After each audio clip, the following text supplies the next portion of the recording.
What is happening, Chiefs Kingdom? Gary McKenzie back at you again. Another episode of Gridiron Lines. With all the news out there floating around about Travis Kelce maybe losing his temper at camp, I wanted to hit the reset button a bit and compare him versus two other top flight tight ends and see how he's doing as far as his career trajectory goes. And, if you hadn't heard the news already, which I'm sure you have, he got in a little scuffle with a linebacker, Cochran, during training camp. So you can see here, catches the pass in the end zone. Cochran tries to, strip the ball out late, maybe give him a little more than he should have. And then Kelce, threw in the old Ollie shuffle and a left hook and kind of hit Cochran on the side of the head, back of the head, basically threw a punch at him. And that's not okay. And later on, Travis Kelce did the right thing and he apologized and said that he expects more out of himself. But, in this situation, it's hot as heck out there. Guys are working their butts off. People's tempers are flaring. No excuse for throwing a punch. But I think, next time, Travis, if a guy makes a play late and you don't much care for it, don't throw a punch. Just give him a shove. It doesn't have to be a punch. So you could injure your hand doing that. It's just a bad look. So I think Kelce was right to apologize and say that he expects better of himself. And hopefully this doesn't happen again. But in the grand scheme of things, it's not that big of a deal. It's training camp. Some guys, getting full-on wrestling matches, fist fights in training camp. So this is very minor. But I wanted to look at how Kelce's doing compared to other tight ends. And in terms of how he's producing throughout his career. And the other two tight ends I picked were Rob Gronkowski and Tony Gonzalez, who, are arguably the other two best tight ends in this modern era of NFL football, the passing era. And so I started with games played to see how these different tight ends have done in terms of staying healthy, staying on the field. Bill Parcells always said the best ability is availability, and I still like that saying. And as far as, games played goes, how active or how available these players were, I want to start by talking about Tony Gonzalez. So Tony Gonzalez started playing when he was 21 years old and played 16 games in every season except for two of them. So Tony Gonzalez is truly an Iron Man at the tight end position. I believe he played 16 or 17 seasons. So out of those 17 seasons, he only missed a game twice. That is incredible to have that type of longevity. Travis Kelce started playing when he was 24. So he's a few years behind both Rob Gronkowski and Tony Gonzalez, in terms of when he got to start playing in the NFL. And if you remember that first season he was out for the whole year because of an injury. I think he had a knee injury. But after his first rookie season, when he turned 25, he has played in every game of the season except for when he was 28 and when he was 31. So Travis Kelce has also been highly available. He hasn't been injured much, knock on wood. And hopefully that continues. But in terms of durability, I would say Tony Gonzalez is the most durable tight end out of these three.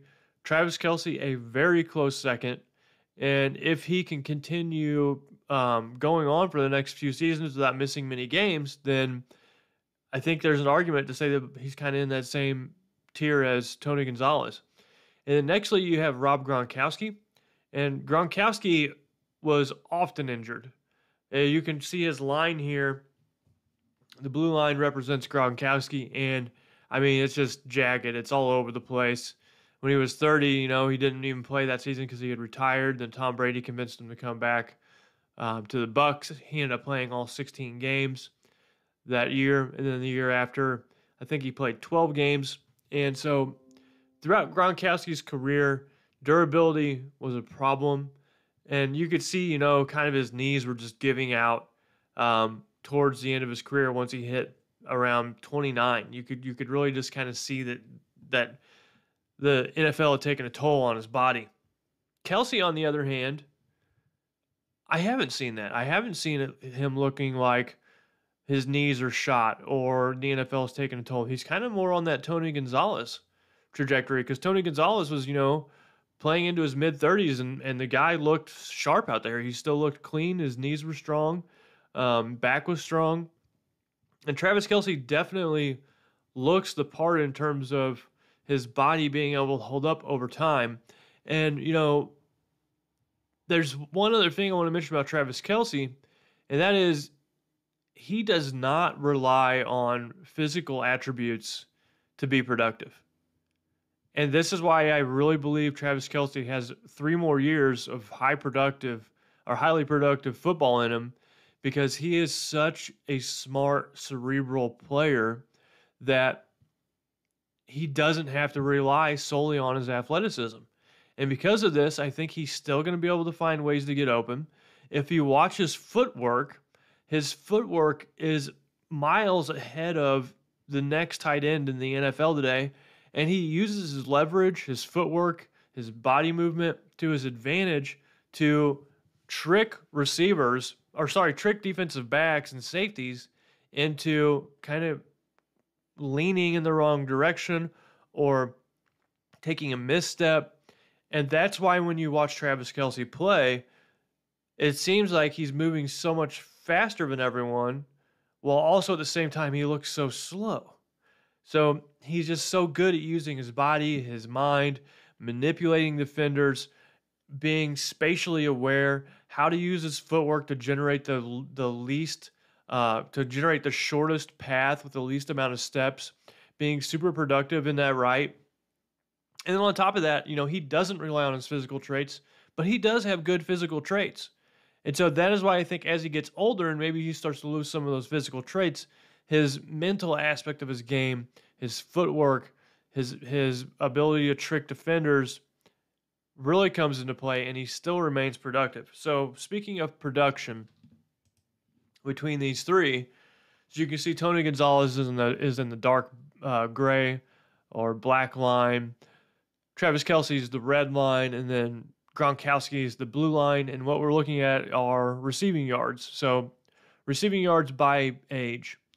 And the reason I chose a black line for Gonzalez is because, one, I didn't want to put 2 red lines on the graph.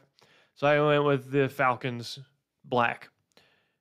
So the first thing that pops out to me about this is that Travis Kelce has the highest peak in terms of receiving yards out of all of these tight ends. And since Kelce started so much later, his career has had a different trajectory than both Gonzalez and Gronkowski had. You can see both Gonzalez and Gronkowski kind of started their career at a lower productivity, had a spike early on in their career, and then had another pit, another spike, another pit, and up and down. Travis Kelce has been up and down as well, but his trend line has continued to climb. Almost kind of like a mountain of sorts. And so Kelce has, whenever Mahomes came into the equation, Kelce was able to reach a higher echelon than both Gronkowski and Gonzalez were able to reach. And it's interesting to note that Kelce has had ups and downs too throughout his career in terms of receiving yard production, but it has never been at the level that Gronkowski and Gonzalez have had. So what I can say about this is that Kelce has been more consistently productive throughout the prime of his career than both Rob Gronkowski and Tony Gonzalez were. So both Gonzalez and Gronkowski had a lot of variance, had some up and downs in terms of their production. Gronkowski especially, mainly due to injury. So Travis Kelce, out of all these tight ends, has been the most consistently productive.